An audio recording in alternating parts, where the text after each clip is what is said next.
Adepticon 2024, I got the chance to meet the awesome guys at MicroArt Studio. They're a Polish company that wargamers may already be familiar with for their lovely products. MicroArt has been making fantastic bases for a long time.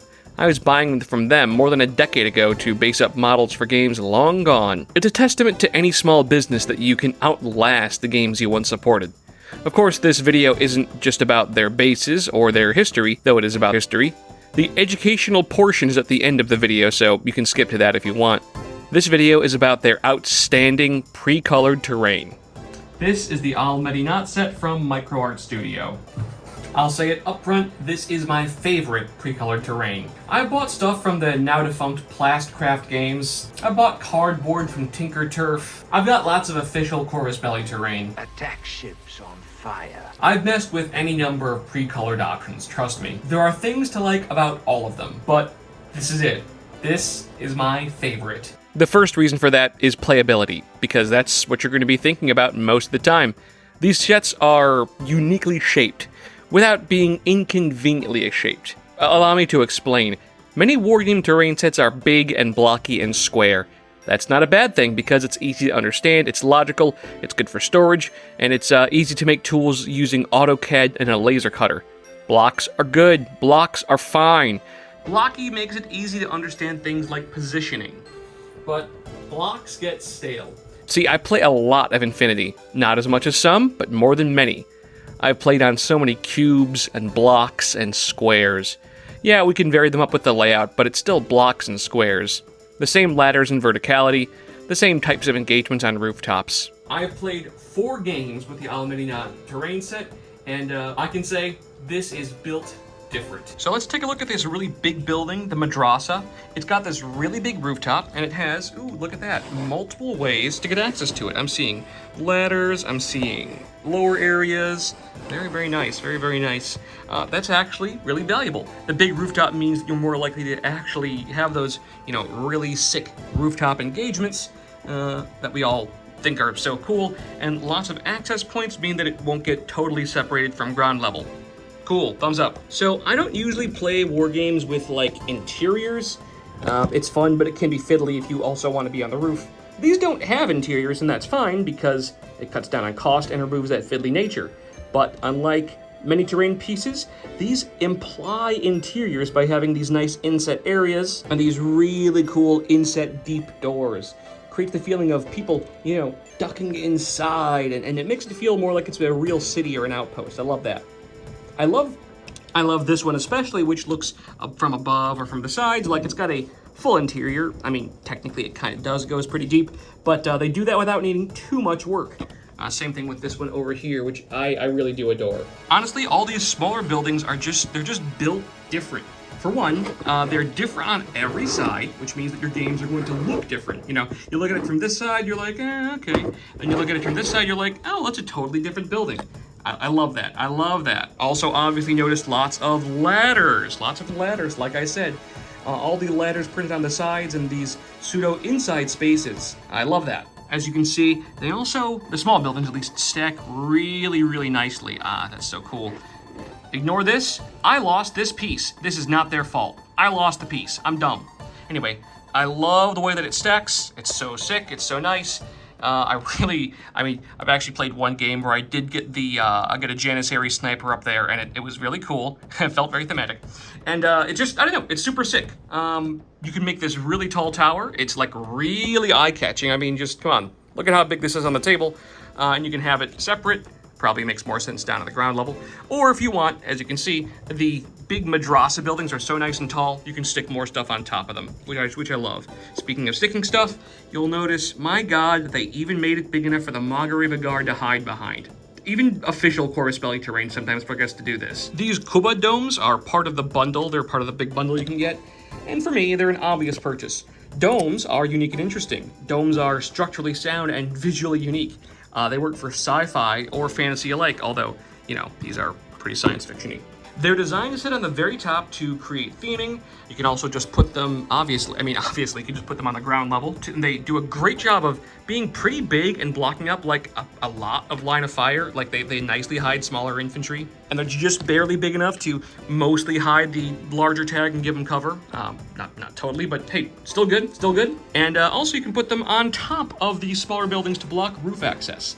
Sometimes the sheer number of short, stout buildings in Infinity ends up making every battlefield feel like Mosul in 2004. More on that later. This set does not.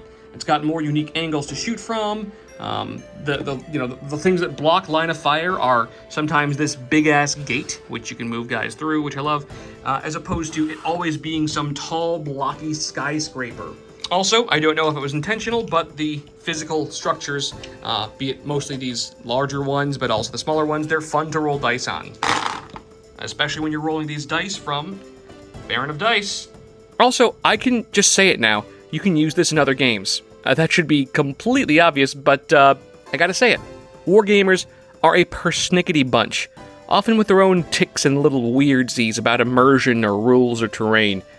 This set is definitely made for Infinity, but it fits right in with Star Wars or anything else that combines Middle Eastern aesthetics with science fiction. Warhammer players would enjoy it. Anyone doing stuff with Dune is going to love it. The signs that I have words in English and Arabic, but those are all actually separate pieces, so if you wanted to cover it in Arabesh letters from Star Wars or Gothic script, be my guest. Visually, they're all great and were not a pain to assemble. That point is critical for me. I put together so much goddamn wargame terrain in my life, so many boxes, so much MDF, it was probably not worth it, if I'm being honest, to make like 10 boxes of terrain for various games, but that's neurodivergence for you. One upside to all that work is I recognize what's fun and what's not fun about making terrain. Building is kinda fun, it smells nice, and usually goes together fast. Painting it, to me, is not fun because MDF is not a plastic model kit and needs to be handled quite a bit differently. MDF kits are sturdy. You can just throw them in a box after being sealed. This stuff doesn't even need to be sealed.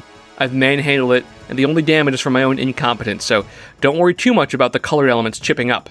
I'm just thinking about the sheer amount of painting and priming and sealing and dry brushing I've done, and it's staggering. This stuff skips so much of it. It skips like 50% of the time. Speaking of labor, I got the chance to talk to the designers and creators and producers of the terrain, and I've got some thoughts on it. It's brand new. That will be 2 waves. Right now we have 5 buildings. Cool. And then I think in 2 months come next wave with some small terrain. Cool. So, there will be stairs, bridges, cool. some small obstacles. Gotcha. Something like this. So a small wave now, but you're going to do a second one in the near future for the Al-Medinat stuff. Yeah. Right now we have the big one. So, gotcha. So it's the biggest buildings. We have the gate. Yep. So the house. Cool. So that's so cool. So are you a gamer yourself? Yeah. We have in our company 2 hardcore players, Infinity hardcore players who attend every tournament, they win the tournaments too. So they design mostly and they test them. So we use them from player to player. So every small detail counts, and so our terrains are designed for competitive play. Gotcha. So we don't you don't have time to go inside the building and so on. So we skip that, and we have more like some small obstacles on. You can hide in different spots. Right, cool. So I love that you added so many ladders and everything, by the way. That's always helpful. And I'm sure it helps visually break things up too. Yeah, one thing that we add here in this set, and I think that's a great idea. So this small thing like ventilators and something, the signs, they are separately, so we can put in different ways. Oh, cool. Okay, so even if you buy like 3 of them, you can sort of... Yeah. Okay, cool. It's nice because if you have 2 of these, you can make it, and every of them is different. That's awesome. That's awesome. Did you? So when you were designing this, what was the aesthetic you were going for? Al-Medinat's from Infinity. You know, that's the. Yeah. We wanted something in the Islam style. We look on the pictures of the new buildings, because I think that we're in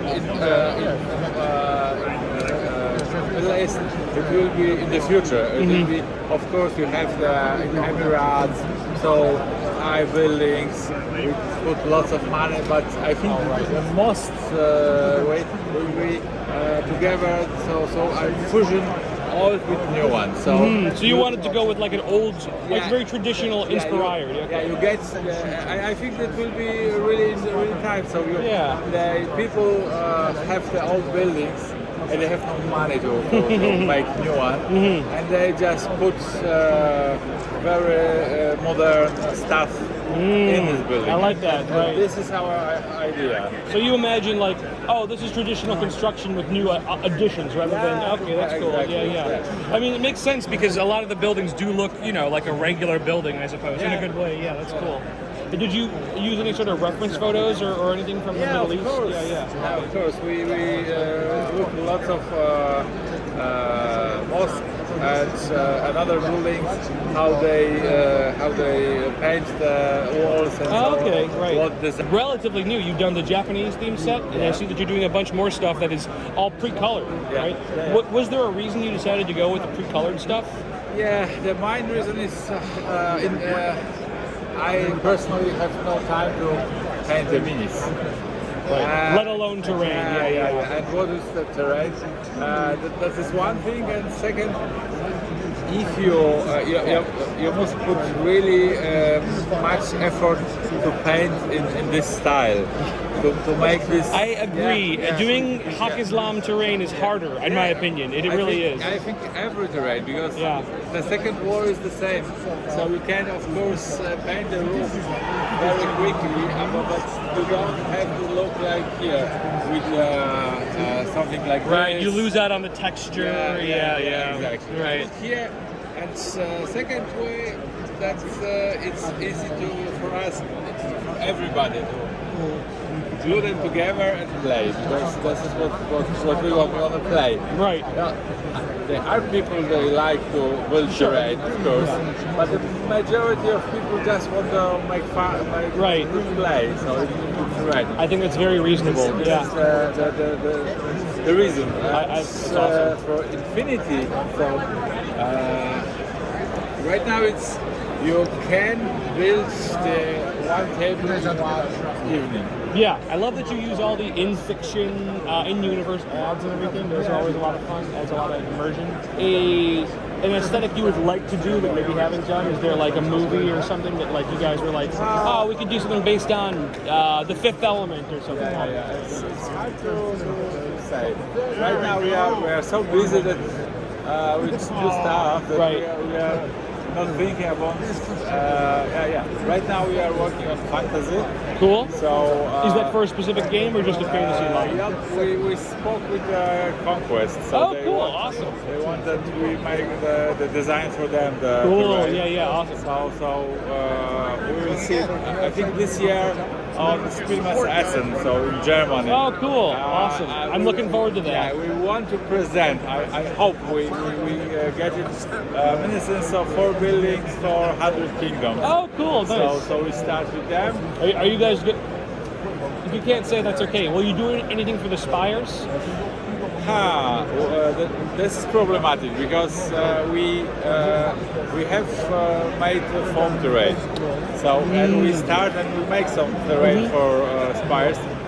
But the problem right now is that very often people ask us, okay, we go back to the foam terrain. Right. The problem is that the cost of shipping is so high that in one box we can put big foam terrain, so three terrain. Right. Whereas you guys could put six of these. Or something. 6, I think 12 or 20. Right. So the problem is that we send and pay for the air.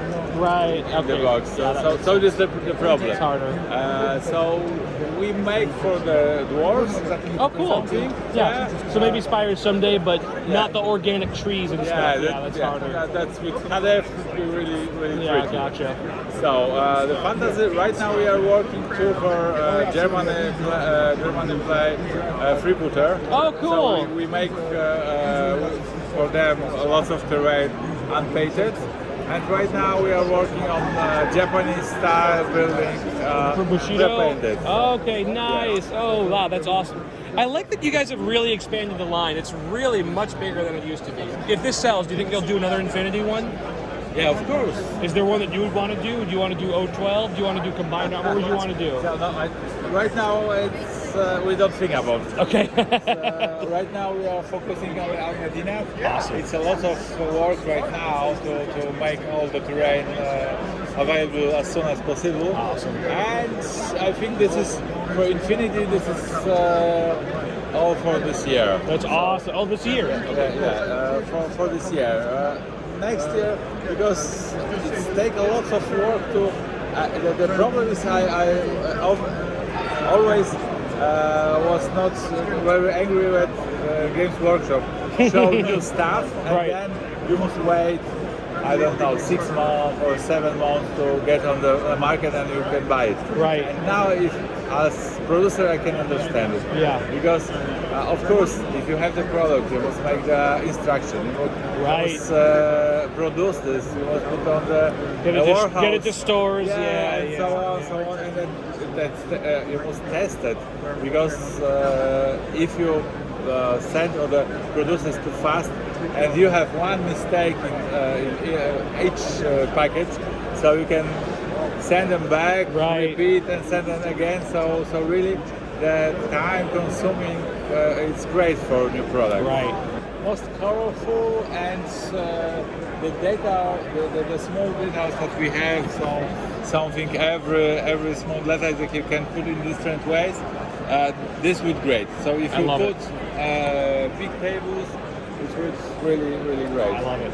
So what I am personally going to do is combine my new Al-Medinat stuff with my existing Hak Islam set. It's not perfect.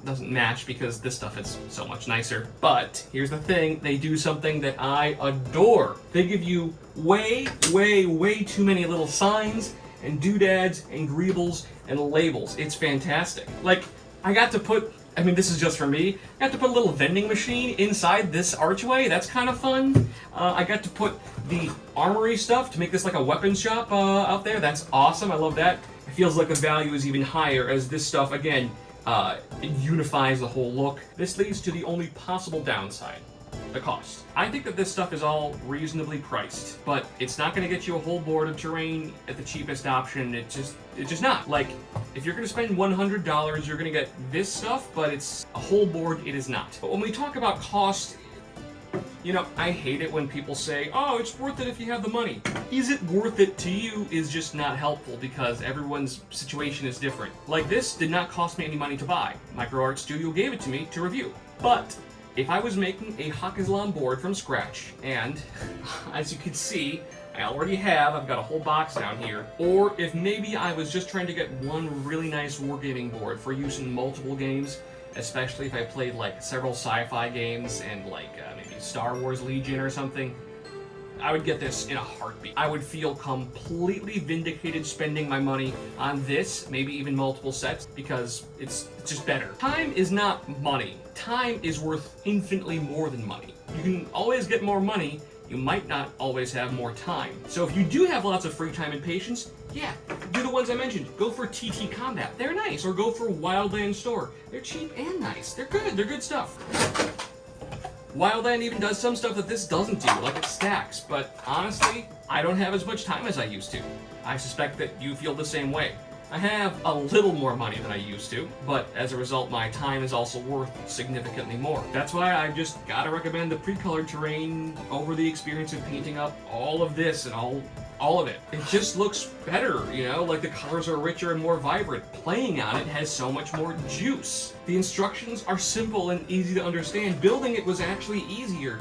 as a lot of the other companies do not have very good instructions, I'll admit. It took me like an hour or less for each object, and once I learned how to build this, for example, this thing was like even faster. It was great. It was great. It was a great experience to build. So that's the review. It's good for Infinity. It's good for other games. I really like it. It is my favorite pre-colored set. Colors are great, sturdy. Price is fair considering the quality and labor. Good. Lucas supervised. He wanted it to combine tradition and futurism with a mixture of brutalist blocks and big, bold color. It was his idea to have all the extra tech elements that you can use to mix and match and vary up the buildings. Zeus, the chief designer, plays Infinity. That helps a lot. The result is the unique play experience I mentioned. It's not a lot of cubes, it's not a lot of walkways, instead you get a lot of buildings that can be stacked and combined. Ledges are always tall enough to hide tags, which is a problem on some other sets, and you can easily recombine things. The goal was to be modular without being fiddly.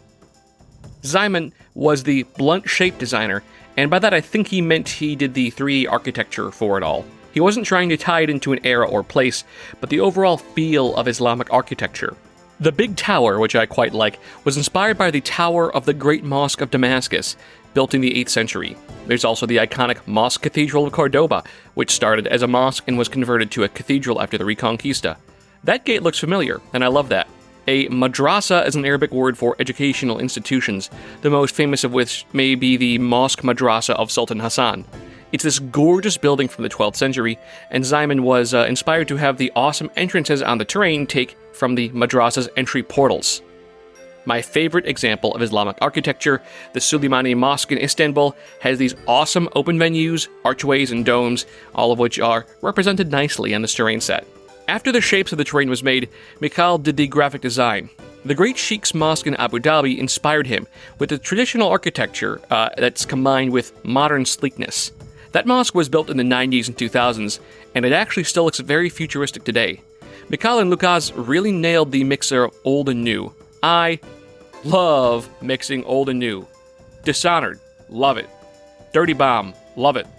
Combining 80s brutalist blocky architecture with these really vibrant, bright, bombastic patterns is so sick. It's absolutely catnip to me. The whole team worked really hard, and terrain creations like this cost what they do because you're paying for the labor of many people. Though, of those many people, I do wonder whose idea this little guy was. Oh, I love him. A lot of mosques, and to a lesser degree, Islamic architecture, have elements that are found in Muhammad's house. The most iconic bits come from mosques. Compared to Christian churches, mosques aren't as big on the precision as they are being places of gathering. They don't have the nave and the narthex all laid out in the exact same ways. They all need to have a major wall called the Qibla, facing Mecca, to organize the direction of prayer. But that means that Islamic architecture is actually really big on interior spaces. Minarets, which appear in the terrain and real life, would be used to have a guy climb up there and make calls for prayer. Mosques need lots of courtyards for assembly, and fountains for ritual washing. Many of these features also appear in other public spaces, like madrasas, as well as private homes. Some tall buildings, both private and religious, will have these wind catcher slots which are used to bring in cool air to keep the temperature of interior spaces regulated in the desert heat. Buildings, both real and fictionalized, are often depicted as being packed tightly together. I grew up in America in the 2000s, so I remember endless images of tightly packed buildings that showed up on news reports and video games. They were always exoticized and depicted as feeling scary, like there could be hostile fighters around any corner. That dense nature isn't from Call of Duty 4, though. It's not necessarily for balance. It's actually for history, and it's because you'd want to maximize shade on the ground. Space is not always at a crazy premium. Buildings are often quite large and sprawling. The look of thick ceramic or adobe walls, well, that's because they're made from local materials. But also, those thick walls help to insulate the space and keep things cool.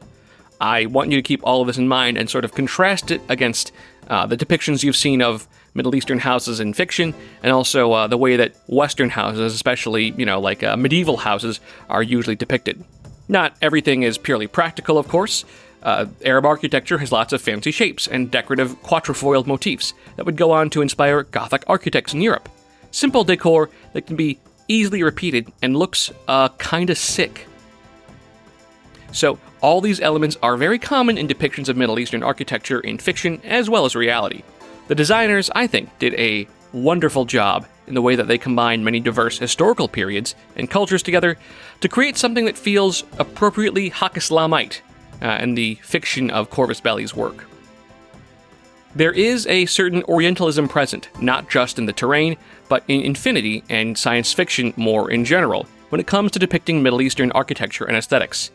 Imagery is always taken from a few of the most famous structures, the biggest and most iconic mosques, and used as the foundation of the lived environment.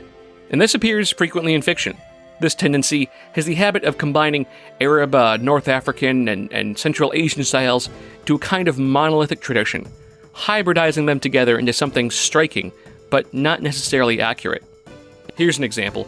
Video essayists love to talk about The Thief of Baghdad, or Disney's Aladdin movie, and the way that they homogenize 800 years of Arab history into one look.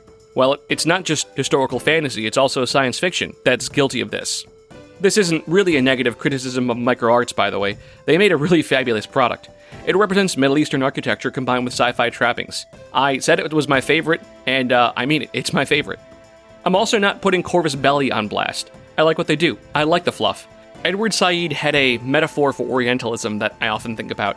Imagine a snooty college professor going to student dormitories or off-campus living and seeing how do they live. All he sees, because he goes on a weekend, is he sees them partying and drinking rockets.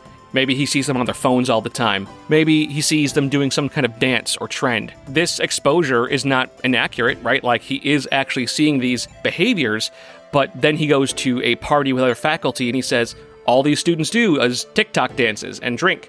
This is not accurate to their entire lived experience. This is just what you get when you have a small sample of extremely visible behaviors and depictions, and then you kind of generalize off past that. You focus on the differences instead of the similarities. It's, it's something that a lot of people are guilty of, myself included. I think that many depictions of the Middle East in pop culture, science fiction, and fantasy do the exact same thing. They'll take glimpses of some of the most famous or iconic elements or images, and they'll kind of generalize those into a more broad and not always totally accurate depiction. It's the same way that when we picture ancient Rome, we often depict every single person as wearing a toga, or being in the Roman military, or when we depict ancient China, they're all dynasty warriors. Actually, that part is true.